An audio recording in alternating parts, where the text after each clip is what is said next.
All right, we're live. Hey, nice. Yay. We're here. We're here. Special guest. Nathan's back. Hey, it's me. Hey, I'm used to a different show's format, so I'll try to be a good guest. Okay. Thank you. Yeah. How different is the format on your other show? I mean, I have like a scripted thing, and then I put in a dumb thing I talk about Calgary or something at the intro, but I don't have anything in mind right now. Last one was about lacrosse. And Are they the trying to get like Roughnecks team. Calgary on the map? A little bit, I guess, although I'm not super proud of Calgary right now, but that's where I live, so Okay. you know. Okay. I mean, I just moved. I left Calgary, so that's how I fixed that problem. I guess Paul's still here. Any like Hey Boogie's Burgers or something? Any local hot spots you're proud of? Why is it always Boogie's Burger? That's like the third time. Because I know people hate Peter's now, so I don't I didn't know anymore. Why? I didn't know that. Well, maybe it's just Reddit people, but they're so over it. They don't enjoy it. They think it's crowding up traffic for no good reason. Reddit doesn't enjoy anything. Oh yeah. I've never been to Peter's Drive-In. They are right though. It does, like, on the major highway that goes through Calgary, it will take up a full lane. Yeah, I honestly assume that's mostly what people have issue with at this point. Yeah. It's no longer the burgers or the milkshake. It's just, why are people here? I need to drive. It's like Go super away. illegal, or should be. Yeah. Yeah. I've never heard of Boogie's Burgers. Where in Calgary is that? It's like a couple blocks away. Yeah, in From Edmonton Peters. Trail. Oh, Yeah. okay. Yeah. Yeah, see, like that's like in the north, and we're like my entire life in Calgary was in the south. What was the good burger place down there? Little place called McDonald's. Maybe you've heard of it. I mean, I definitely went to McDonald's. I went to Wendy's. I mean, we were pretty proud of Tubby Dog on 17th. Tubby Dog's good. Yeah. I think their landlord kind of kicked him out. They're looking for a new location. Oh, yeah? Bummer. Okay. Yeah. It does suck. I hope their pinball machine is still somewhere. Like, it was that Midway one. Like, what is it, Funhouse or something? But I just remember every time I go in there, it'd be like, "Oh, hey, Teenage Mutant Ninja Turtles is on. All right, I'll take a hot dog with potato chips on it. Thank you." like a whole bag. Yeah. It was too much for me to handle. But yeah. I mean, it's definitely like a hot dog where it's like, and I will take a fork and knife because I'm not even gonna try. Nathan, thanks for coming on the show and filling an empty seat. Paul, how have you been? I've been okay. The You last had your tooth taken out. I did. So the last couple days I've been eating semi-normally, so that's been awesome. Off the soup, yogurt, oatmeal, all that sort of crap now, and like eating solid foods. So tonight, actually, one of the reasons why I didn't come on a little bit earlier to help with setup or whatever is tonight was the first night that I could like fully brush normally without being scared of like knocking something bad out and like going to the emergency dentist or something. So I spent some time doing that and You've just been brushing your teeth for a while. Just been flossing because the brushing would be too traumatic or whatever. You don't want to like knock that clot out because then you got real problems. So yeah. So tonight's been a good night. But yeah, we're pretty much back to normal here. I also would have been online a little earlier, but my mom is down here visiting me. Nice. So I was hanging out with her and setting up Hulu for her to watch What We Do in the Shadows. Nice. Which I'm hoping she'll like because I love that show, but I don't know if she's gonna like it. Oh, so she's starting at season 1? Correct. How deep are they now? 3 or 3? And I think each season gets better than the last. Okay. Yeah, I will also say I watched all 3 Kingsman movies this weekend. I saw that. Yeah. I saw the first one and I didn't like it very much, so I didn't watch any of the others. I was on that page too. But is Golden Circle good? Is it the similar format? It's similar. I like the first one. I think it's fun. And I think it has, goofy James Bond knockoffs. Like I like that. In all of them, you're like, oh hey, Matthew Vaughn directed this because there's always a first person scene. um, the second one is just like it's too goofy, like it's really silly, and it's like Oh. this is just a bit much for me. The third one is insane because they're like, what if this movie wasn't silly at all? Oh. No goofs, no Wow. goofs. And guess what? The whole middle part of it is going to be a war movie that has nothing to do with anything else. So like World War One. yeah, so like right? the war movie ends, and then it's like, oh man, okay, I guess that's the end of the. Oh wait, there's 45 minutes rest. Oh right, the whole A plot. Well, it's all like weird. in the Insane. aftermath of this war that happened, we need a secret service like the Kingsman, I guess would be the tie-in. No, the Oh. war movie does not have to do with the Secret Service. That's so Sorry, weird. I'm trying to screenwrite after the fact, I guess. It's ridiculous. Like it's insane. It's such a weird movie. Like it almost shouldn't be called a Kingsman movie, but they just wanted to like use that property, I guess. I don't know. If I It liked is Grand bad. Budapest a lot because I'm going on an adventure with Ray Fiennes, does it have that? No, I think you should watch Grand Budapest Hotel a second time. Okay. That would be a good Ralph Fiennes time, or like maybe a Harry Potter movie. Okay. Him with no So- nose and yeah. Yeah. So there's I don't think this is some good Ralph Fiennes. It's weird. I don't know why he did it. But One last anyways, chance to be an action star. I don't know. first movie I give a thumbs up. Okay. And then this weekend is Batman. Yep. The Batman? Is Yep. that what they're calling That it? one. The Batman Okay.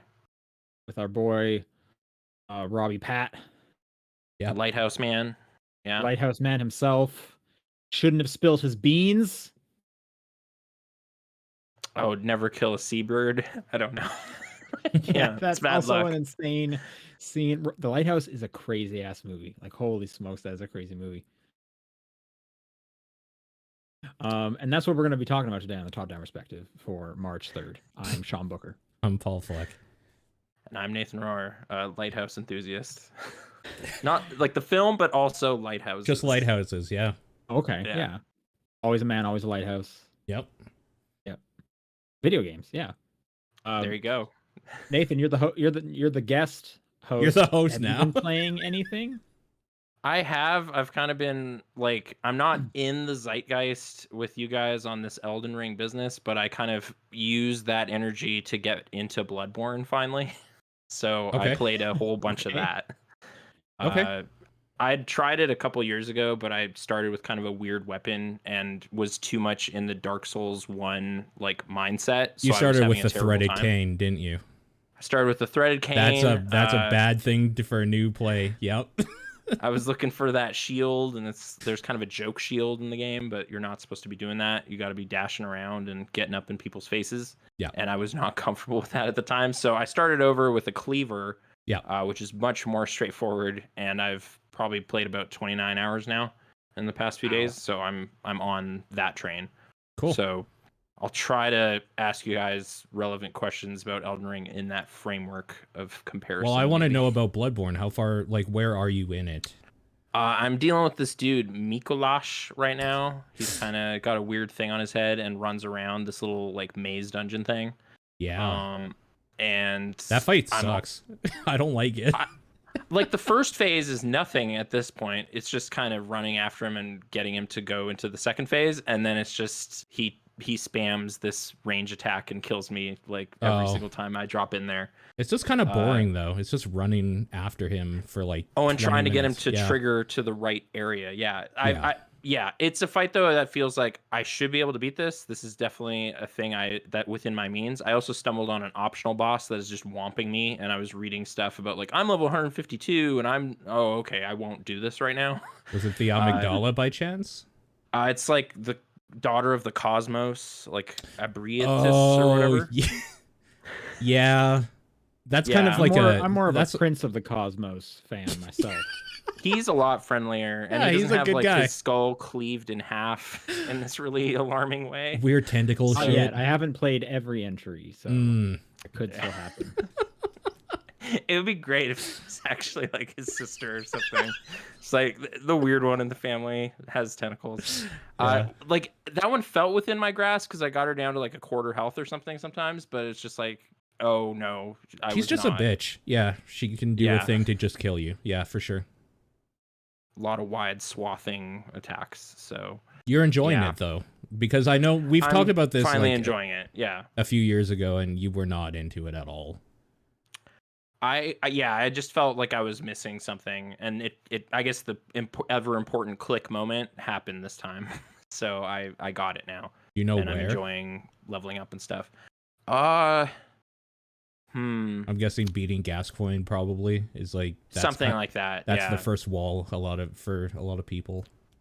Oh no, I didn't have too much trouble with him. I was kind of just avoiding the Great Bridge for a long time. Like I was just like, I don't even want to deal with those wolves on there. Like that's just not anything. So I was just kind of exploring other areas and going around the sewers and stuff. So you learned the parry timing, and then it's like, oh, this game's actually easy now for them, and now the bosses. I've had a fairly easy time with most of the bosses. There's just a couple where something was going weird, like Rom the spider and stuff. That took me a few times, just because the gang. The ones where you get overwhelmed. Yeah. Yeah. Did you say Ron or Rom? Rom. Okay. I like their intro. Spider. Yes. I like the idea of Ron the spider. Ron the spider is way better, yeah. He seems pretty mild-mannered when you first meet them, but then his gang appears and yeah, spiders. So, and then I killed some innocent spider dude. I guess like I was in the like. I was Ron. Yeah, you killed Ron. You were meant to go after Rom. No, he said with an M, dude, with an M. I just assumed he was bad news because he was a spider on a door or something, so I hit him, and then he like crawls onto this table and says like, "Hey, that wasn't cool," right there, and dies. Like, I just want you to know that was cheap, and like leaves. No, this is like tales old as time. Don't judge a book by its cover. Totally. Like, yeah, I assumed that spider was evil when it wasn't. So I should know by now because I've played other games in this series where I'm talking to like evil things and signing covenants and whatever. Yeah, I will say, in Elden Ring, which we'll talk about shortly, I am kind of approaching everything like, oh, are you a friendly? No, you're bringing out your sword. Okay, okay. Yeah, same. It's like, can I target you? Oh wait, I guess you can target whomever. It's not a great lesson, but yeah. Is there any reason why you're not on the board, or did you just want to kind of catch up a little bit? Well, I guess I don't mind catching up a little bit. I also don't want to like jump into a new $100 investment or $80 or whatever games cost now when I have like 2 sitting on the shelf I never finished. Oh, did you never play Sekiro at all? I never played Sekiro, but Dark Souls 3 I also never got into. You have 3 on the shelf. Oh man, I'm worried about Sekiro because it looked like a stealth game to me. But I guess I can ask if that's. It is very much not a Souls game in the way that you know Souls games. Okay. Do elements of its DNA end up in Elden Ring, or? I'm playing a lot of Elden Ring as a stealth game. No, I'm definitely not just running down the hallway, swinging my sword at whatever. I wouldn't say there's much Sekiro in. Okay. I guess like you can fall in a way that is concerning for Souls players to fall for the first time from heights. Like it's a little more okay. Platformy. Yeah. Okay. Because I mean, you know, like the old Souls games, it's just like if you fell from like a 2-foot height, you would be dead. Like it was. But then terrible. It would sort of demand like really awkward jumps from you to get like like a sword or something that's on a little ledge. Yeah. So like if it took anything from Sekiro, it's that I think maybe the traversal stuff is better. But like it's very much Elden Ring is very much Dark Souls 4 in a lot of its how it plays. Okay. I'm occasionally feeling some who hasn't played them. That's what I was going to say too. Totally. Like I'm occasionally feeling some stealthy type stuff where I like come up on a guy who's not aggro and I can try to get behind him to initiate the fight. In Bloodborne? In Bloodborne. But Bloodborne is very much like kicking down the door with like 2 Uzis and just trying to take everything out before they take you out. It is very aggressive. So, yeah. Yes. Does Elden Ring have guns or no? No, it's okay. You know what Elden Ring is. Like if you just think Dark Souls, you're on the right path. It's very much that.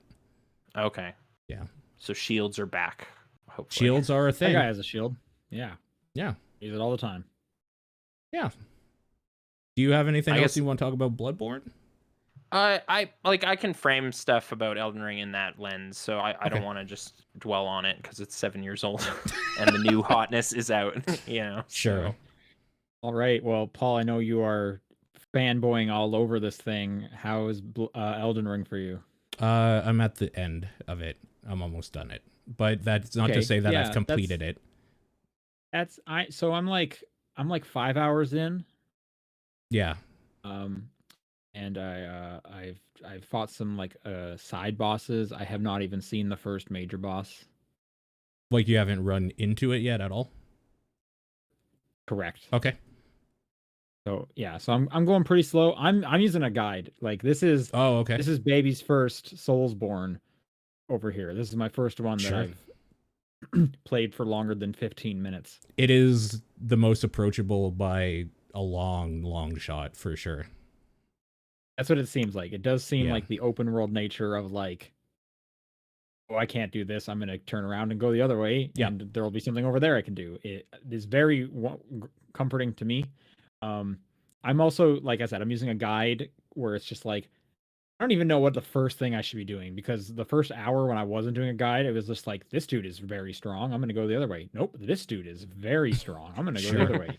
Nope, this dude is very strong. What should I focus on? There is a weird kind of problem where it is the most accessible because of its open world nature of kind of letting you do whatever you want. But at the same time, you don't have the Undead Burg experience where this is just the obvious first area that you probably should be in and you can like kind of get a grasp of the game. It really does just kind of throw you right into that world. Maybe there's like a tutorial cave, which I thought was a trick because they're like jump down in this hole and I was like, no, and I left. So I never even did the tutorial. And then like after that, you're just in the world. And there's like, if you go too far to the left, there's a giant, there's a mini boss right in front of you. If you go down, like, Yeah. it's weird how, it does. So as a first time, I mean, I spent a long time in the first little area killing those 6 dudes over and over again, because it was like, well, they're giving me a good chunk of experience. I could probably get a few levels off these. I'll kill them each, and then I'll go to the candle, and then I'll come back and I'll kill them again. So I guess the best place to start is what starting like class or archetype did you pick, if you remember? What's it called? It's the one that's like in like the church robes. The Confessor? Yes, Confessor. Cool. Yeah, I have a buddy that's playing Confessor right now. It's kind of like faith melee is kind of your strong stats, I believe. Faith and strength, or is it faith and dex? It's something like that. I have a sword and shield that I use. Okay, And so it's then probably strength. every now and then, and I also start with a healing spell. Yeah. Which is delightful. Yeah. I guess I was curious what the healing mechanic is in this, because I'm in the blood vial, like hoarding up those kind of system. I am familiar with the Estus flask. Is it similar to either of those? So it is Estus type of thing, but there are mechanics in the open world that there are hordes of enemies, like groupings of them, and if you kill those, they will refill Estus things, so you don't have to always go back. You can keep exploring. Okay. Oh, you don't have to tag a candle or whatever to refresh? There's things like as you go that will refill your vials, essentially. Yeah. So when you say horde, sorry, go ahead. Does the refill happen in a dungeon? It can. There's certain enemies, and if you've seen some of the dung beetles, will do it too. Anytime you get like this weird red misty glare on you, that's your charges refilling a certain amount or whatever. Okay, I don't think I've had that really happen to me that much. I'm not doing much exploring. Like I said, I'm using a guide that's basically like, here's like the next dungeon that we recommend, and I'm just like, oh cool, I'm gonna go over and I'm gonna go do that dungeon. That's not a bad theoretically, idea. Someone thinks this is like the proper progression. I shouldn't say proper, but like a decent progression. Sure. Strategy, and I'm happy with that. Sure. Yeah. My experience wandering around my game has been kind of finding things out of order in weird ways. Yeah. Like it's just like, oh, I think I should have been here like 10 hours ago because that was easy. Like Yeah. I just breezed through this like witch's village or whatever, well after it seemed the game wanted me to. So it's sort of fun when you just steamroll through a place, but yeah, it definitely meant I was hitting my head on something I probably shouldn't have been doing like 12 hours earlier or whatever. So yeah, Sure. there are the kind of gravestones that let you know like, oh, should I go to this area? Oh, it's the fourth area and I'm not even done the second, so I shouldn't go there yet, kind of thing. Yeah. But I don't know if there's a similar system. Well, you're just wandering around a huge space, right? Think like Breath of the Wild in a Souls universe. It's just a giant open world that you can kind of run anywhere in and get just your shit kicked in. If you Is there verticality? Yeah, there's a lot of there's not climbing per se where like you have a stam bar to like climb up a mountainside, but there is like there's a jump Your ghost button horse now. can double jump. Your ghost horse Great. can double jump. There's a jump button. Yeah. Oh, you're not like roll jump weirdness. No. You're not holding run and then like double tapping dodge to jump. Oh, he sort of jumped. Yeah. No, it's a jump button. Okay. Yeah. It is very Breath of the Wild, even down to the part of like you could almost one-to-one the like shrines in Breath of the Wild to optional cave/dungeons in this one, because they're like bite-sized little dungeons. Yeah. That are like maybe, I don't know, 3 hallways long. You got to go down. You have to go down left to hit the switch, and then you go down right, and the door to the boss will be done. Yeah, they get more intricate later, but the first few are very basic. And every one of those areas that is like an area, like a cave, a dungeon, or whatever, will usually have a boss or like an elite of some sort, and they will almost always drop you an item to like make you better or whatever. Okay. Like Sean, you mentioned a mini boss. Does like no health bar on the screen? They're just kind of a big tough guy? No, there's a health bar. There's a health bar. There is. Yeah. Mini boss. I guess when I say mini boss, it's because I know this can't be one of the like legendary bosses that I've been afraid of for the last 10 years hearing these games, because it's in this tiny little thing and I'm actually doing damage to it and making progress. Okay. So yeah. Yeah. That's not to say the mini bosses are like a joke or a pushover. They're like, oh no, they're hard. They're all harder than Pinwheel. I'll say that. Like they're all actual fights that you have to do. But the like, I don't know, true bosses, real bosses, the like story bosses are fully crafted, like kind of interesting mechanically, like Lord Souls type boss fights or whatever. They're like big bads. Yeah. I guess in my mind, I was thinking of kind of like the hunter encounters in Bloodborne, where it's like, this guy sucks and I hate fighting him, but he's not really a boss. No, those are still there though. There are still the NPC invasions and that sort of thing. Okay. NPC invasions. There will also just be like bosses that will like come out of nowhere. Like, yeah. Someone actually was talking in the Discord about Deathbird. I encountered Deathbird before we recorded today. Yeah, I'm gonna go. And I immediately just went like, nope, I'm not. Nope, not even gonna try this one. I just heard someone complain about this guy, and he came out of nowhere. I've just been on my way to one of the dungeons, and a dragon just came down, and I was like, nope, that is the biggest thing I have seen in this game. There is no way I'm going to attempt anything with that dragon. Yeah, that's fair. For sure. So I think like Breath of the Wild is a pretty good comparison, just kind of how open it is. On the other side, though, like it's obtuse in teaching you anything. Classic. Yeah, which I know is classic. I know that, so it hasn't been that annoying for me. But like, it's still just like coming as I do still feel like an outsider. I just don't like that for some of these things. Like there are straight up like the summoning mechanic you can just miss. There's no hint about getting the ash summons. Yeah, there's this weird kind of problem where this game is very much, if you've played one of these before, you inherently know how to do everything basic, but like there is definitely no real tutorial on teaching you some important things in this still.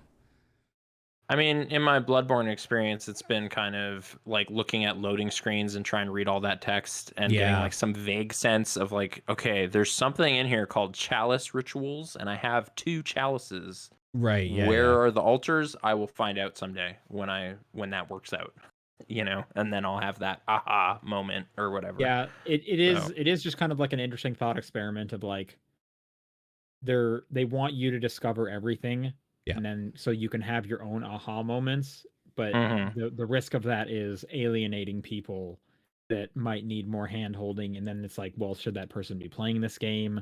And then we get into the whole like, should it have an easy mode discussion? And like, I don't know what the answer to any of that is, but I do still wish some of the like the key abilities or whatever were at least pointed out a little bit more, because like again, the summonings, most of my boss fights I would not have been able to do if I didn't have 3 wolves helping me significantly. Okay. The like the crafting is like is straight up a menu option, but you have to know to go buy it from a guy. Otherwise, you just don't get to craft anything. That's odd as well. Mm-hmm. I don't know.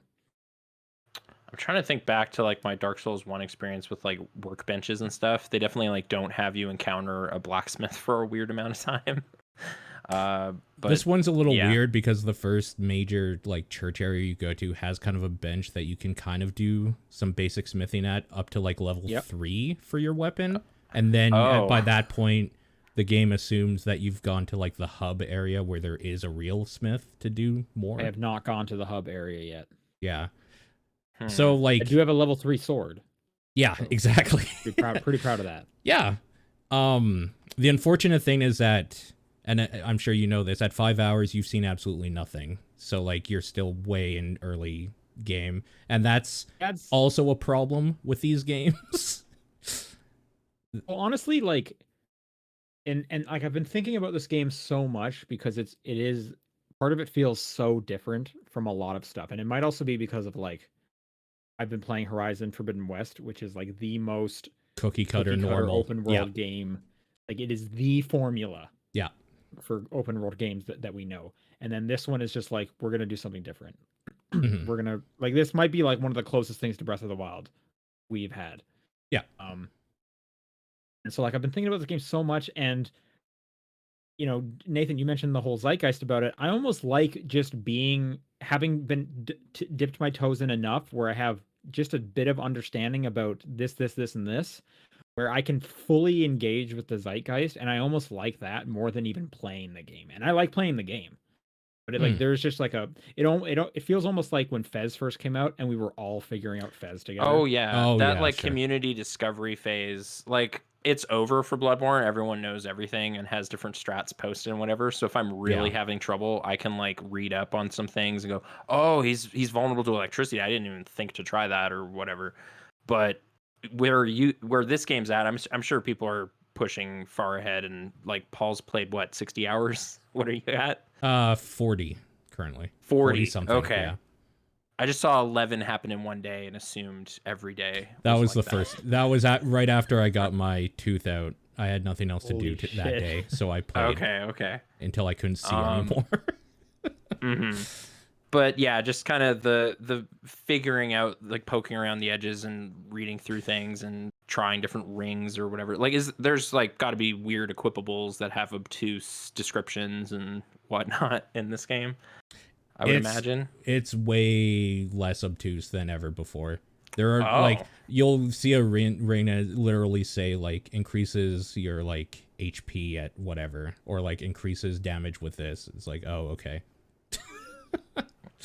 But that doesn't also enable you to talk to snakes or something, and then he'll lay this cool tidbit on you. There's probably that sort of thing in there. I will say the open world thing, though, like what it sacrifices, I think, is some of that weird, obtuse, cool shit that you can do with a more linear experience. For example, I'm not saying that there necessarily isn't one of these, but I haven't seen any of the bosses that you can cut off a limb, and that limb is now a weapon. Like, there's none of that sort of thing. Because you have to make some concessions if, like, do you want the player to be able to go anywhere and kind of, like, lose himself in the world, or do you want them to be able to have a cool, like, one thing that this happens all the time if you do a certain thing, and it's kind of hard to do both. So like, I mean, we are at like less than a week of it being out. I guess we're at like day 7 right now. I wouldn't be surprised if some of that stuff is still just hasn't been found yet. I would be pretty surprised if some of that stuff hasn't been found yet. Have you tried like hacking at Tales of things and that kind of stuff? Of course. Yeah. Okay. I guess just more generally about the monsters, like I'm playing kind of like a horror tinged one with Bloodborne. It's all Lovecrafty type creature designs and stuff. Like, there's a mix of everything any here. Yeah. So there's some horrifying looking, crazy monstrosities. One of the first dungeons you go to, looking. One of the first like little dungeons you go to, the main like mini boss there, is one of the most horrific. It's like a fucking statue sort of thing. It's the watchguard. It's the watchdog. Yeah, it's fucking unnerving how it moves. I honestly did. I mean, that just looks like a statue of a cat with a sword, and like it blows fire at me. No, it has this weird wobbly head, and it's like always it turns its head around if you're like behind it. It's fucking creepy. I thought like on the coast to the west of that area, there's these like tentacle balls that kind of look like if you took a tangula and then just like fucked with it. Yeah. Forever. Yeah, it's like this weird. There's been a few creatures I've seen that are just like teeming masses of things, tendrils or whatever. Yeah, it's nothing compared to Bloodborne, because Bloodborne is literal eldritch horror, like infused stuff. There's stuff and here, again, this is why I love the zeitgeist going on right now. I watched a short clip on Twitter of somebody just like slowly just like beating the shit out of like an easy zombie NPC. It was moving slow. They just like cast a spell. Awesome. Took it out. They got off their horse, and then a hand with 8 fingers grabbed them and killed them. Yeah, those things out of the ground. They didn't even know it was there. They had been walking around slowly, gone. Those things suck. Yeah, it's like, what are those drop things in Zelda? Those big hands, door masters or whatever, something like that. Wall masters, something like that. Yeah. But like with double the fingers, it's gross. On one hand. Yeah. They're fucking gross. It is great. Paul, you didn't say what class you're playing and what your fight style and stuff. Strength build, double-handed sword. I guess now like I've been at 40 strength for a while, so I started kind of padding out the other stuff. So I've been going more faith now because I want to see if I can make a dragonkin type of build with the dragon temple stuff that you can do, like the dragon spells and shit like that. So I've been kind of working my way towards some other stuff currently. Okay. So you're near the end, but do you still have like a whole list of like, I haven't even touched this whole section, I want to go do a whole bunch more? There isn't a section I haven't touched, no. But there is definitely wrapping up in all of the places I'm sure have a bunch of stuff I've missed. So right on. Yeah. Do they do kind of barriers on stuff, like magical barriers preventing you from going in a castle or something until you kill the area boss kind of stuff? No, there are like locked off places where an NPC will be like, oh yeah, this place is a thing and this is where somebody is, but like we lost the key, and then you will have to go find the key. But like in the world, you can, if you're brave enough or can dodge well enough, you can run from one end to the other and just like pick up waypoints and just wiggle your way deep into the darkest places and have a terrible time. Yeah, but again, that's a very Breath of the Wild mentality, right? Yep. Yeah, it's more cool. It's more instanced. Like the stuff that's locked off is basically like a dungeon or something. It's like if a place is locked off, it means that you will have a loading screen between them. But like in the open world, you can go wherever. I don't think I've come across any loading screens that wasn't like me dying. Sure. or fast traveling. I also fast traveling. Yeah. So Sean, you're on PS5 or Xbox? Xbox. Yeah. Okay. And no stability problems with any of that, or no? I haven't noticed anything. Yeah. I hear PC is like the roughest version. I don't know if it's been fixed yet, Paul. No, and it probably won't be for a while because FromSoft are fucking incompetent as hell with PC ports for every game they do. Has it like crashes or anything, or like? Oh yeah, every session. So here's the thing: I say every session I've had a crash. My sessions are like 12 hours long. So sure. sort of the Bethesda experience or something. Yeah, they're. Where it's just like, oh, the cache is going weird. I've been playing. Oh no, too long. it's definitely a shader issue, I think, is what people are saying. So it gets better as you play more and more shaders load, but then I think there's a memory leak too. So it will just like start randomly being shitty again. You gotta put a band-aid on that computer of yours, man. Just gotta too many leaks. PC's 101. Just a piece of gum in the holes. Fix all the leaks. Yeah. I think what I was seeing, kind of the general consensus was like, the Xbox can have better frame rate if your TV supports like variable refresh rate, but the PS5 has much better load times. Right. Okay. And apparently the best way to play it is to play the PS4 version on a PS5. I do. Yeah, I remember that now. Yes, which is an insane thing to think That's about. funny. I found that. I was curious about the PS4 version, but all I saw was user reviews right now, and a lot of them are complaining about weird things I don't care about. So yeah, like weren't you saying it isn't localized in like this weird part of the world or whatever? Like, or it's like, why do they only have 3 languages in this region? I was like, that does suck. I'm sorry, Thailand. I don't know though. yeah, sure. I love the weird meta game with all the messages on the ground. And I know this is common, but I'm speaking from first experience, fun of like, is this person tricking me? It has a lot of appraisals, but like it could be 1,100 people liking that they're about to trick me. That's what I'm saying. Like, hey, good joke on me. I'll upvote that or whatever. Yeah, exactly. That's there. Like, is there actually a dog in there, or is it something that everyone's just calling a dog? Because I'm starting to learn some of the nomenclature. Yeah, walks on 4 legs. It's a dog. I now know finger butthole. That's a classic. Everywhere. Yeah. Everywhere there's a butthole that belongs to finger. Fortnite is very popular throughout the game. So I have messages turned off because I play offline for my first playthrough. But is amazing chest ahead still one of them? No, I do get a lot of like head opportunity or like, and now for head. Okay. Or something like that. Or if only I had head. Yeah, if only I had head's a classic, sure. If only I had seems to be just like a phrase. Like if only I had mushroom. Okay, sure. So it's like a Death Stranding joke. I don't know. Yeah, they're fascinating. They're super enjoyable.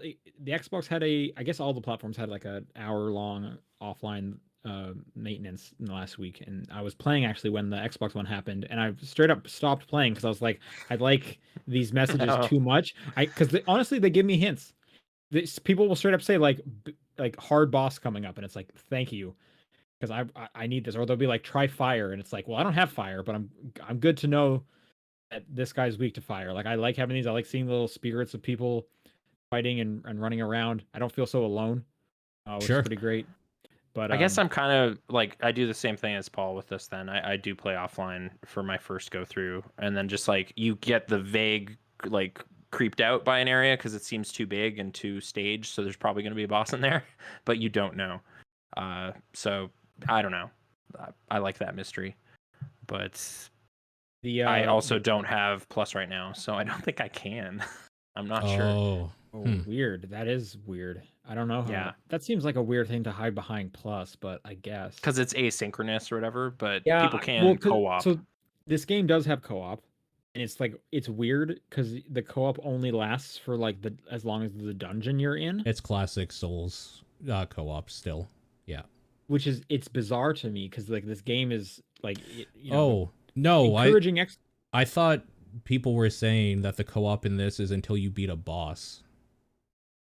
I could see that being a thing where it's like, hey, good job, you helped, bye, and then so like I was doing a dungeon, a little cave dungeon. It was the one for the name of it, but there's a bunch of smithing stones in there.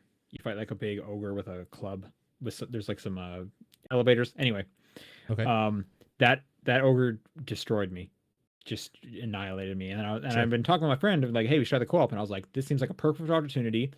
Do you want to do the co-op? I'll bring you in here. You can help me fight this guy. He's like, sure.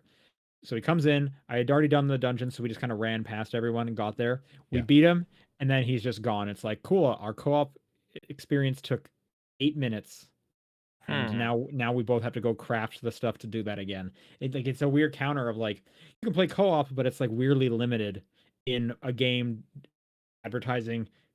Do whatever you want, be whoever you want, go wherever you want. Mm-hmm. I'm trying to remember. Like, I remember big co-op sessions with Paul for Dark Souls 2. Did it have a different system? Because we were killing a bunch of bosses, weren't we? Or did we have to rejoin every time? No, we would just resummon each other every time. Oh, okay. So we're just like separately going through the same areas, and then we meet again to fight the Mirror Shield guy or whatever. Yeah. Like, okay. I guess it's always been like this then. Yeah, it's always been like that. Yeah. Are you feeling that George R.R. Martin influence? Like No. the like descriptions of the weapons and stuff. You're just like, oh, there's a little bit of that Thrones flavor, you know. 10% more. It's pretty standard Dark Souls, like dark gothic fantasy stuff. Okay. Yeah. I do like all the memes about like his writing where it's just like he sent back one word and it was tree. Which is pretty good. I will say this game looks really nice though, like especially when that tree is like super bright and all the leaves are coming down around you and it's just like, wow, this is great. But I'm terrified of everything around me. But how the fuck does it not have a photo mode? It drives me crazy. It's such a good game for a photo mode. I mean, you could just like screenshot, right? I do. Yeah. Oh yeah. If anybody looks at my profile, be careful. There's a lot of spoilery screenshots on Steam. Is mounted combat stuff like? Do you have a horse right away? Is that like integral to this whole thing? Yeah. Okay. Yeah, kind of. I mean, you can't use your horse in like a dungeon. Although, actually, I haven't tried. I don't think you can. It depends on the dungeon. And yes, in most of the dungeons you cannot. You are right. Okay. Yeah. Like there's a gate or something, or you have to climb like a There's like a magic wall, or not wall, but like you'll see a little bit of magic peeking out on the ground, indicating this is kind of a different area where your mount will not. It's a no horse zone. Yeah. Well, I think just the item you have, you just can't like do anything with it. Just like, you know, you have the ash summons, you can't summon them whenever you want. And you can only do that like once in a boss fight. Oh, really? That's kind of weird. So you can't. Are you not using the summons? I don't use summons on my first playthrough. I love summoning over here on my end. Yeah. I gotta meet all these weirdos. Have them help me out. I gotta fight with these three. There's no way I'm going to beat any boss if I can't summon 3 wolves to do most of the damage for me. I mean, if you have that negative, if you have that negative outlook, then you're right. No, I don't, it's not about the negative outlook. It's like, way to go, dogs. Oh, you're all dead, and then I get murdered. So it is a team effort. Over here in my game, we're a team. There is no I in team. It is dogs are going to distract him, and I'm going to come behind him and just be like, ha ha, and then run away and heal. Maybe I rationalize it by being like, well, I'm playing offline, so this is the closest I can get to having a buddy here. I mean, you don't have to rationalize it. It's a fucking thing in the game that they let you do. It's not like you're cheating. Ring the bell. It costs insight, so that's the hardship. Oh, in Bloodborne, yeah. Insight's overrated, it's though. Free here, it just costs magic, and then I just drink the magic flask, and I'm good to go. Yeah. And it's great when they do allow you to summon like a rando NPC to help you out, and then you summon 3 wolves, and it's like, oh, this guy's going down. I did that for one guy. He didn't even attack us. We were hitting him so often. Is it just the horse that's in the game? It's like Argo and Shadow or something? Yeah, it's Torrent. Okay. Torrent. I'm gonna write this. Ghost horse. It just comes out of thin air, and then you ride it. You can like hop off it. It's pretty good. And it makes a lot of like the real, like those 6 dudes that I was fighting over and over again. Now I'm just running circles around them. They're like swinging their sword at the air, not hitting anything, and I'm just coming at them on a horse, kicking their ass. Yeah. I'm having a lot of fun with it. I'm honestly surprised it's clicking with me this much as a not Soulsborne fan. But I guess I can't say that anymore. Yeah. Does this make you want to go back and play any of the other ones? Not even a little bit. Yeah, okay. Okay. I was kind of wondering about that because I'm enjoying some old ones, but yeah. Yeah, and I don't think it's because it's like I don't think I like them. It's more just like I'm just kind of getting my fill with this one. So I guess maybe ask me that when I finish it. Oh, But then again, sure. I'm also Yeah. not really the kind of person of like that goes back to play a lot of Oh, games. that's true. Yeah. Like at the end of March, 3 games are coming out on the 25th, so I'm already Yeah. like Wait, what's looking the third ahead. one? I know Tiny Ghostwire. Tina's Wonderland. Oh yeah, okay. I don't 2 for me then. Okay. Fair. Yeah, I've seen a few people that either have tried Souls before and it kind of bounced off it, or just have never played it, playing this and being like, it clicked for me. Just like, yeah, it's such a good feeling when like the game clicks and you're just like, oh yeah, I see why people like this sort of thing. So it's been fun to see a few friends of mine kind of do that. In your 40+ hour like timeline, has there been any like this area kind of sucks stuff like Oh, you were for saying sure. with Anne Orlando or whatever? Kind of there's a Oh. dip, you know? Oh, I see. No, not in the same Where way it's like that Dark like Souls 1 is awesome and then it isn't. And then it's over so you can play it again and have Yeah. a great time again. I will say know? that like there are areas. I don't think you spend enough time in an area for it to drag on you. And the ones that are Okay. larger are kind of like a big set piece that are kind of dope and change as you play it. But like, yeah, there's no Duke's Archives, if that's what you're saying here. Oh, yeah, okay. Yeah. Or like that guy with the bow part or whatever. Oh no, there are Those two totally dudes. fucked up like. I mean, I can't. There is literally like a sniper Yeah, I guess don't. type part. Sure. I mean, so that yeah. that spirit maintains. That spirit Okay. maintains of like you're running through an area and then you're dead and you're just like, what the fuck happened? And then it's annoying. Well, a hand with 8 fingers came up. and Yeah, exactly. Something. Yeah, and like I said, I've had players Spreza too. Like a dragon just came down, and I was like, nope, nope. But that's kind of, I was saying this to some people earlier today. The fun parts for me really are when I'm running and then the boss music starts and there's a bar at the bottom. I'm just like shooting my camera around like, what the fuck? And then something like falls down in front of me. It's like, oh, it's on. And then that's my next like half an hour is fighting this thing. That shit's so That is awesome. a bit different, I guess. It happens you're a just, lot. Like stumbling. Yeah. Yeah, there's a lot of like stumbling into stuff.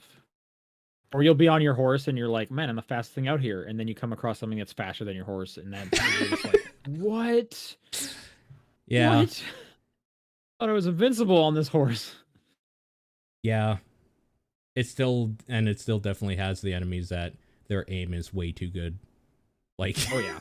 They should not be able to they should not be able to wanted their arrows at you the way that they do, but they do, because of course they do. And I get why you can't pause the game, but I hate it so much, but I understand it. Like I respect it, but I hate it. Yeah, no, I'm with you. I didn't hate it as much like for the other games necessarily. Well, I've always kind of hated it from Bloodborne and up, but at some point you're an adult with stuff you have to do, and exactly. Like there has been evenings this week where it's like, I know I only have like anywhere from 30 to 45 minutes depending on like, you know, how dinner goes. So it's like, yeah, can I even bother sitting down with Elden Ring, or should I just go play Horizon, which will let me pause whenever I want? So what you have to do is be super responsible and just be like, no matter what happens, I'm here for 10 hours.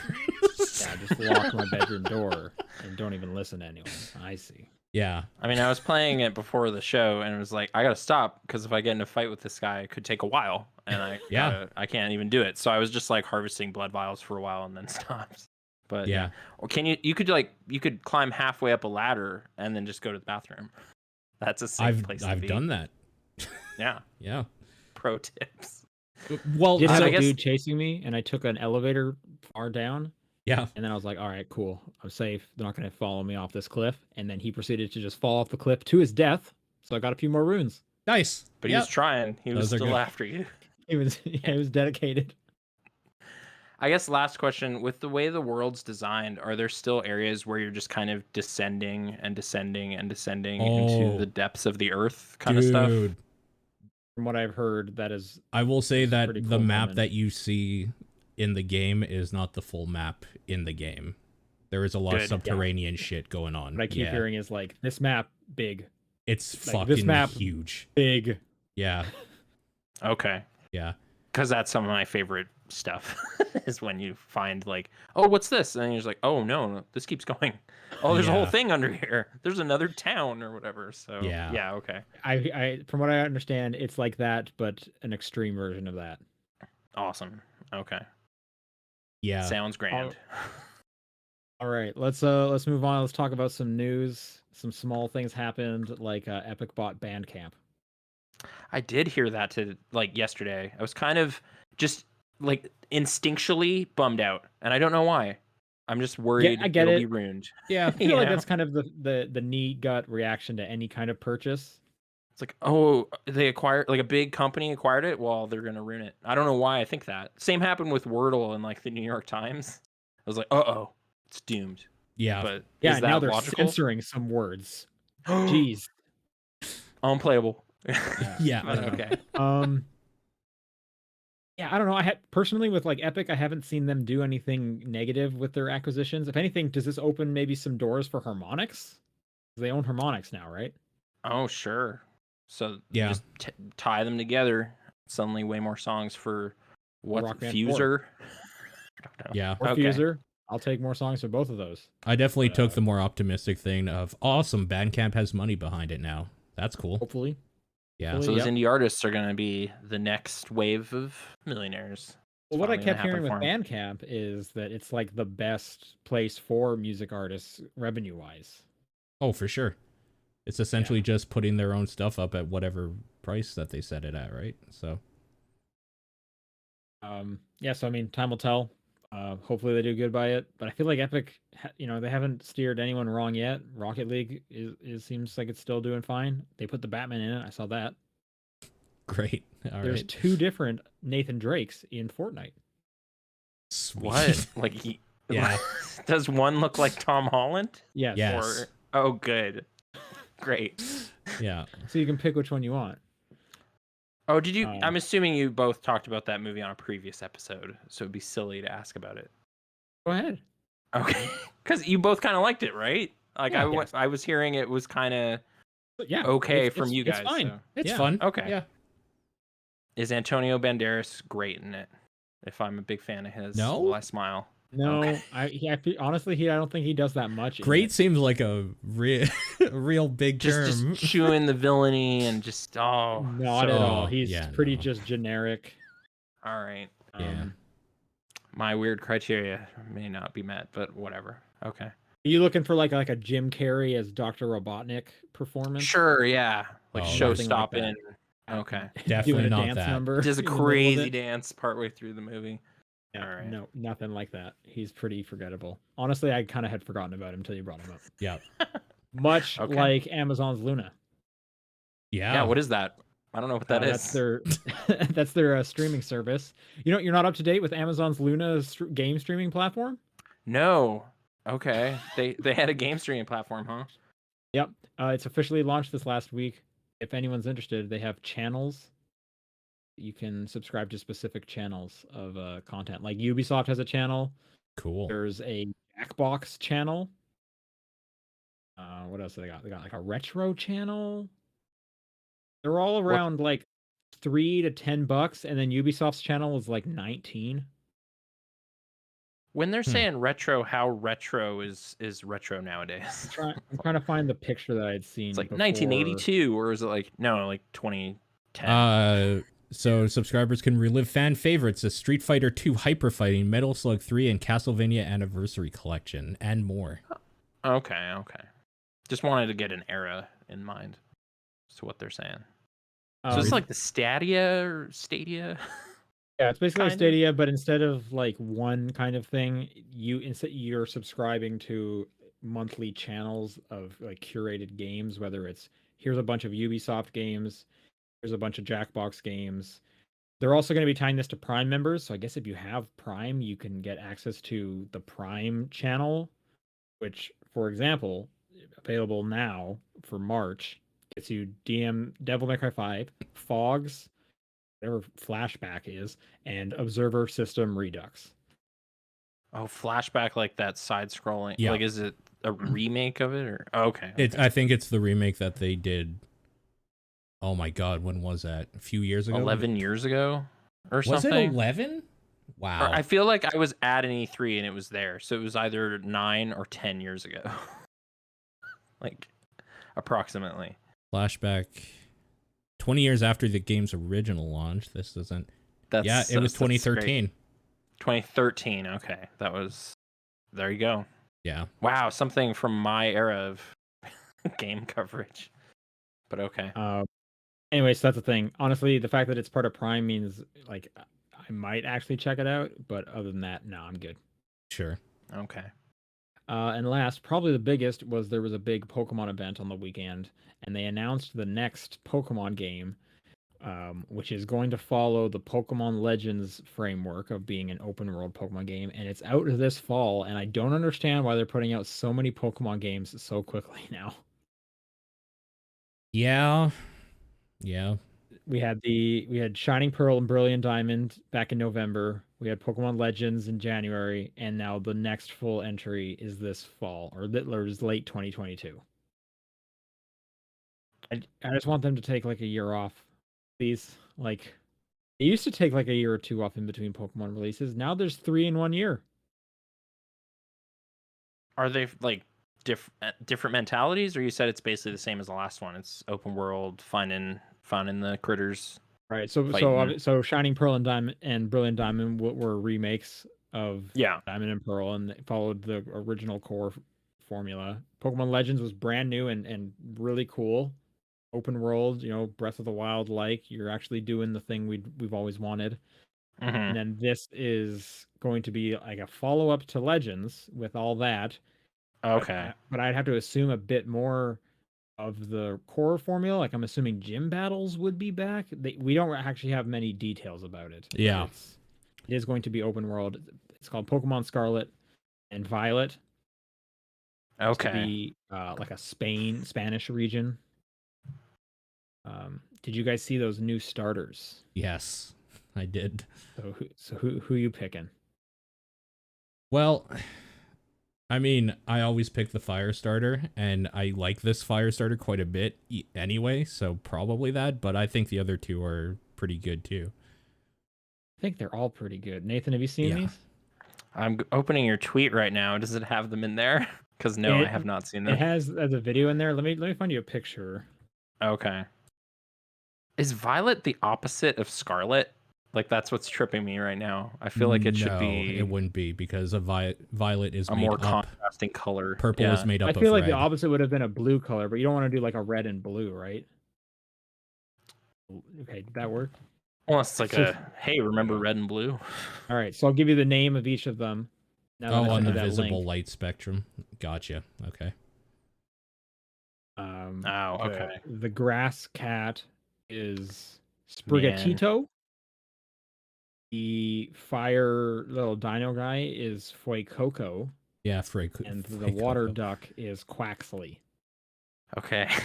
Like, as soon as I saw him, I was like, what a funny looking little guy. I gotta go with Quaxley or whatever. He just looks really funny to me. Yeah. We would hang out in the Poke World. But I think they all look pretty good. I don't know which I think is. I gotta see what the third evolution is.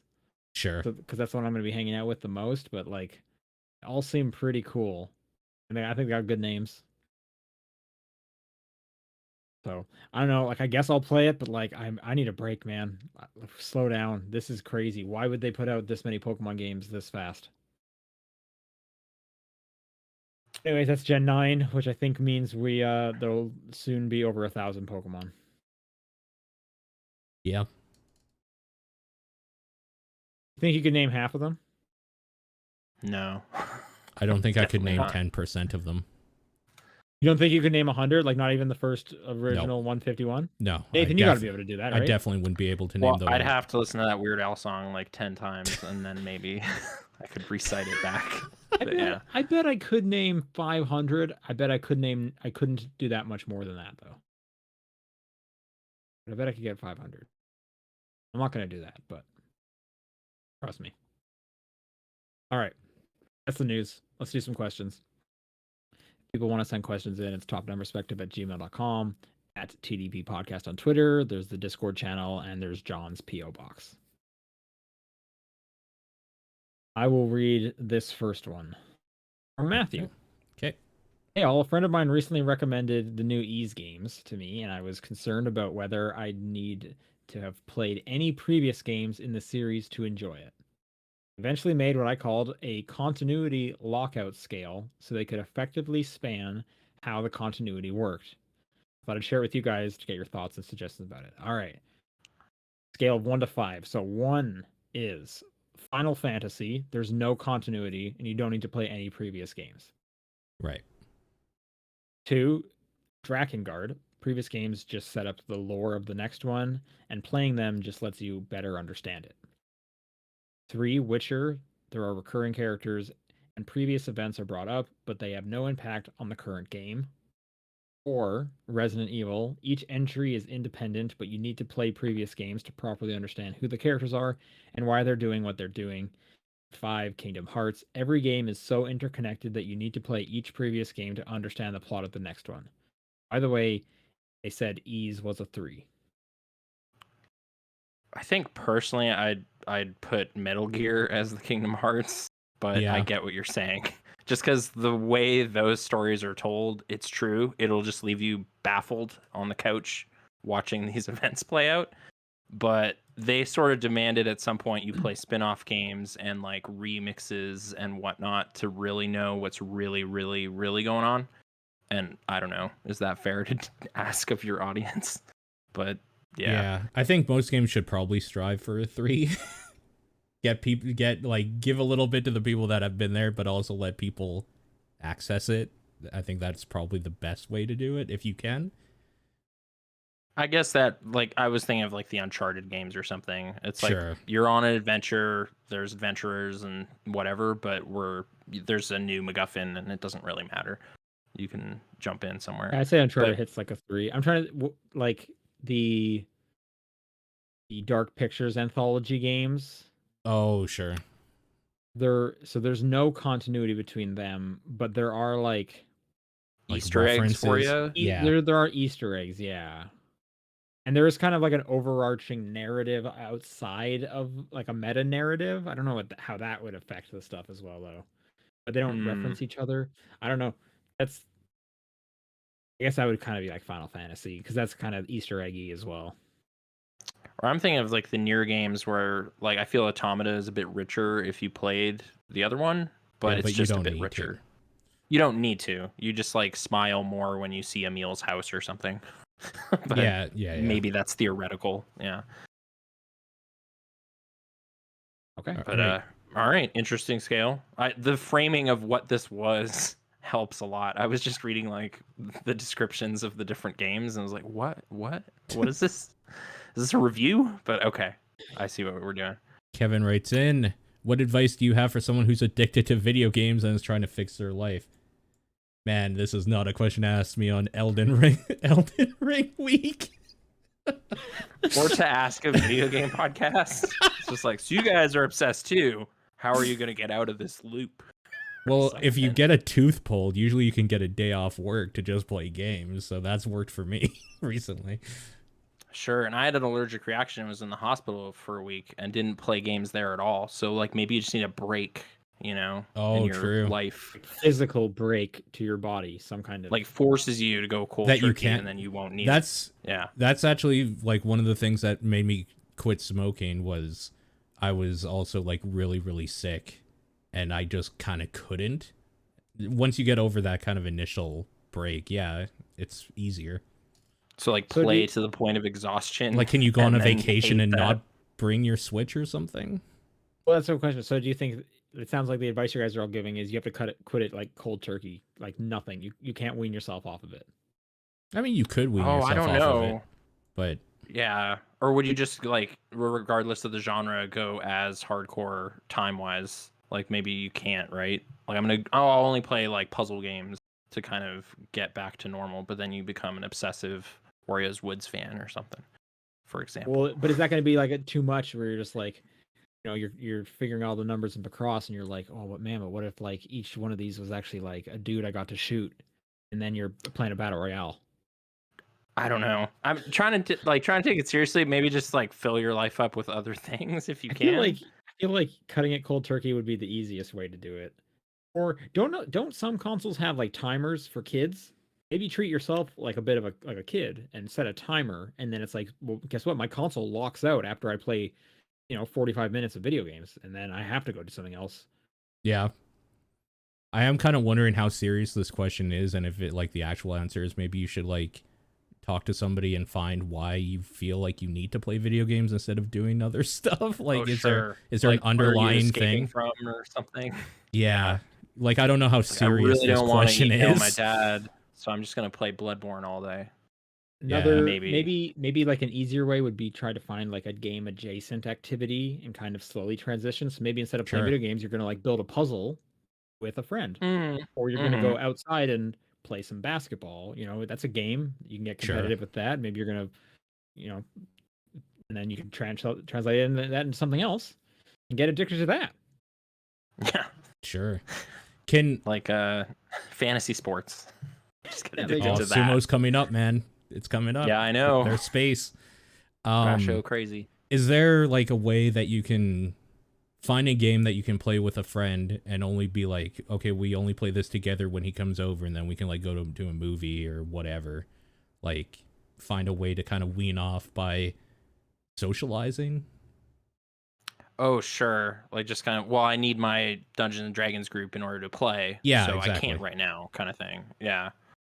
So Thursdays, that's when the co-op gaming happens. Maybe. Although I don't know if there's a co-op experience. Like, people seemed excited about It Takes Two. Is that a short game, though? I don't think so. Like, short in which way? I think it's longer than like 3 hours, if that's what you mean. Okay. Yeah, like it'll only do for one gaming Thursday is kind of what I meant. But okay. Yeah. Oh, so I should read the next one from If you wouldn't Decoy mind. Troy. Yeah. Okay. This one, man, hopefully have some good answers. I've recently been on a binge of videos about Canadian astronaut Chris Hadfield and learning about Canada's space history. Is there any piece of Canadian history you're really interested in or proud of that you feel the rest of the world, especially Americans, because our education system is terrible at teaching other countries' histories, don't know? There's definitely Canadian history I'm really not proud of, and I'm glad that the rest of the world doesn't know. Like, so. Although, yeah, a lot of those stones have been turned in the last year or so, Yeah, and it's kind of important recently. to be aware of them, I guess. Yeah, the residential school system is dark. But on the abhorrent. positive end of the scale, Yeah. basketball. Didn't Canadian like invent the canoe? I believe you, Yeah, but I don't probably. think- know. That could have happened. I think my mom once told me, like, she was like, "Oh, hey, Canada like decided what their like eight wonders of Canada are, and the canoe's one of them because we invented it." Interesting. Okay, you know what? I'm glad we had this little, like, there was this list or whatever, because it reminded me, I am very proud of Canadian filmmaker and body horror specialist David Cronenberg Sure. and his work. So if you want to see like weirdo cinema that's kind of, Dark Souls monster design adjacent, those are pretty good. It's like Videodrome, I'll say. Existence. They're disgusting. Yeah. Yeah. I was pretty proud that like Reboot got super big in Canada. Yeah. Yeah. So Kind of like, when I taking talk- Tron to the next level. And when with I the talk to weekly people about series. Reboot down here, they're like, I don't know what that is. But in Canada, like, people went wild for Reboot. A similar vein, the raccoons, Ugh, God, I serial hate sneer. I I hate haven't the thought about the raccoons. raccoons in forever. Got that serial sneer shirt. I'm not wearing it, but I do have it. I guess just on a somewhat, like, James Naismith made basketball. He did it in America though, so who gets credit for that? I don't know, but I enjoy watching it. Like, I hope that's a Canadian sport in people's minds, but if not, Basketball? I don't know. Yeah. Who's looking at basketball as a Canadian sport? James Naismith enthusiast? I don't know. can He's tell you Canadian. No one down here is Raptors looking. fans. Yeah. No one's down here thinks that. I can tell you that. It's just hockey. Oh yeah. I guess that's the most. Like, I don't know, Wayne Gretzky, the best ones from Canada. Oh yeah. I guess there's still players of note. That guy Sidney, the Crosby, Ugh. right? Yeah. Mm-hmm. Is there someone you do enjoy, Paul, that's from Canada? Yeah, I'm sure there's a bunch of people. I was thinking, I know we're not the first to do it, but like we legalize same-sex marriage pretty early, decriminalize marijuana and make it legal soon thereafter. Like a lot of things like that, I'm pretty stoked about that we've done here. It is weird watching old media a bit, like in the new mindset of just like, no, it's legal. Why would it be a problem? But it's like, oh yeah, that's why this character's in jail in this show because of weed. Yeah. Yeah. Next question from Suku Suku. There are a lot of video games, like a lot. Mm-hmm. So some would say too many. Yep. Let's say no more video games get made ever. Would you be content with what exists today? Do you think you'd be able to get through your backlog now? Would you be especially sad about the future of video games being denied? Yes, no, and maybe? Okay, wait. Would I be content? Yes, you said? Like, oh, yeah. Got enough? I have so much I could still play. I mean, as someone playing a 7-year-old game now, I guess I could theoretically be okay. But I don't know. I think I'd still prefer there be an active development scene, obviously, because then ideas could be improved or iterated on or new things discovered. But there's tons of stuff I haven't played, so yeah. Mm-hmm. The only way I'll be able to get through my backlog is if games stop. Yeah. Like I think, like I do fully believe I will never finish my backlog. It'll never happen. I think even if games stopped, I wouldn't finish my backlog. There's so many. I think I would if games stopped. The hard thing is though, is there's already so many games that I'll just keep adding to that list. Like, yeah, I don't know. I do want there to be a future for video games. Like, there's no way I would ever say no to that. I think I find myself like kind of nostalgically going back often, so I might actually be content with the pool of stuff because it's just like, well, I could just play Dead Rising 2 again, but better. Like, I'll be better than ever at it. Which last year was like the big revisit on all of those. Can I ask, like, hey, games stop, but like remasters don't, so then they keep subtly improving janky games.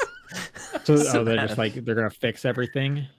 A little bit, yeah. Quality of life still happens. Like, so they patches still happen they patch for the games that exist. Sure, yeah. Well, and that would be my hope. Couldn't any live service game just keep running as going? So it's like, but they have to repurpose the assets they have. They can't make new ones. So okay, just explore the creative landscape you've made. But yeah, I don't know. Yeah, I think it would suck for games to no longer be made. I don't think it would be life ruining in any way for me. I'd be if I had a choice, I would want games to continue getting made. If they just stop because, like, I don't know, this way human advancement happens or whatever, I'd be like, yeah, okay. I guess that makes sense. Might help Kevin's problem too, if there's just no games anymore. So that's a solution we didn't think of. Just stop. Yeah, just stop. Yeah. How many games would you stop to save a life? Kind of. Think. There you go. Phantom Driver writes, with all the unique marketing for The Batman, it made me think. What's the best marketing each of you have seen for a game? Follow up, what is the worst? Man. Sony had... The best? The worst is...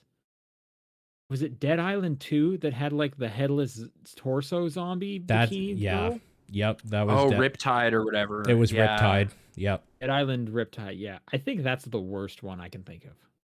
That is pretty bad. I guess that is marketing because it's like a special edition or whatever. Oh, totally. Yeah. Like, for me, the best that I thought of was like, I kind of like that holographic Halo 3 cup. It's pretty good. They were on snacks and stuff. Like, you walk into a 7-Eleven or whatever and you feel like, gaming has entered the zeitgeist or something. Like, this is mainstream. Right, and you also bought the like collector's edition of Catherine, so you have like the boxer shorts and like. It's right? Oh, it's behind some stuff. It's shaped like a pizza box. It's clever. It's like the theme of the game. So yeah. So I'd say those are good things, even though that sounds eerily similar to the Riptide thing, but it's tasteful. Okay, the Catherine thing was. Why do I feel like there was a Sony ad where I think it was for the white PSP, and there was like a white woman holding a black woman by the head and Yeah, saying like white is right or something like terrible that was in on the it. UK. That was like Yeah. Sony Europe, and they did not like consider the implications anywhere else.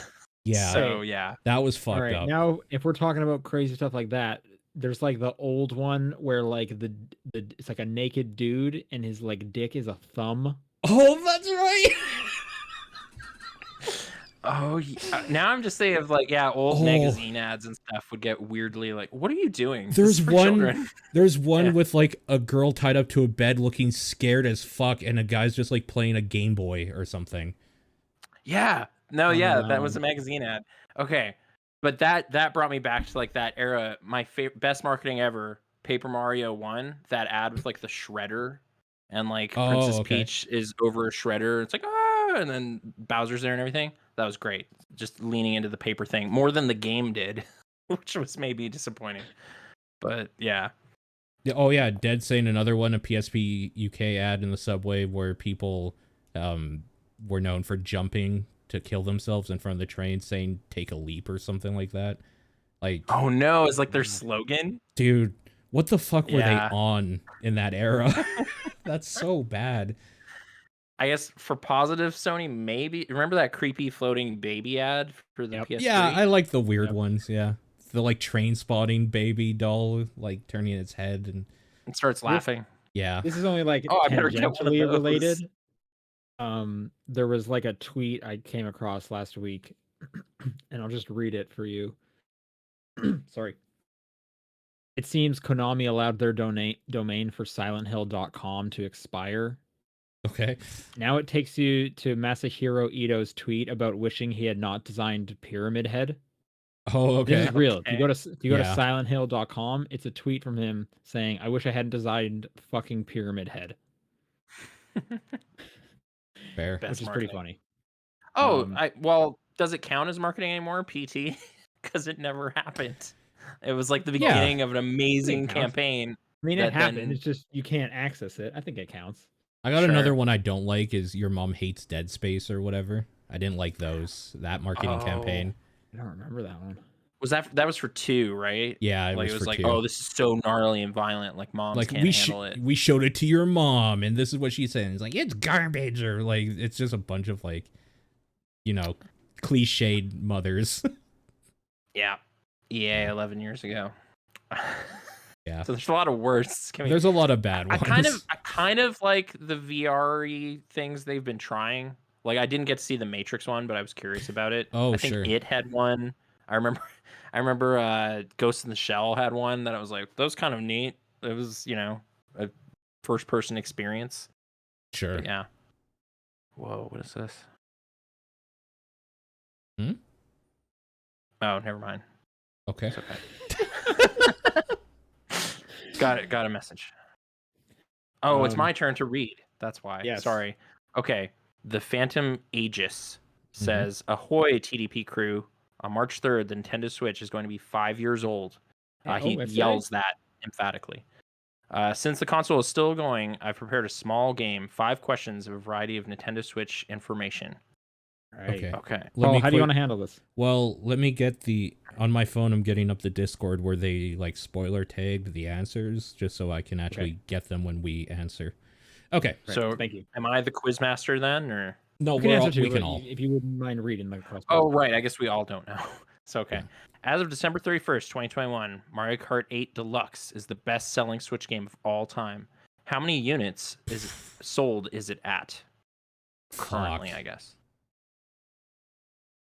I don't know. I'm going to guess 16 million. Open the bidding. Oh, wow. Okay.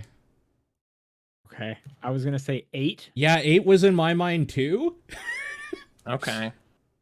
But Do you wanna now go that you 8 said and a half? 16, There's like 100 million Switches out there, and I have a copy, so I just kind of assume. I don't have a copy.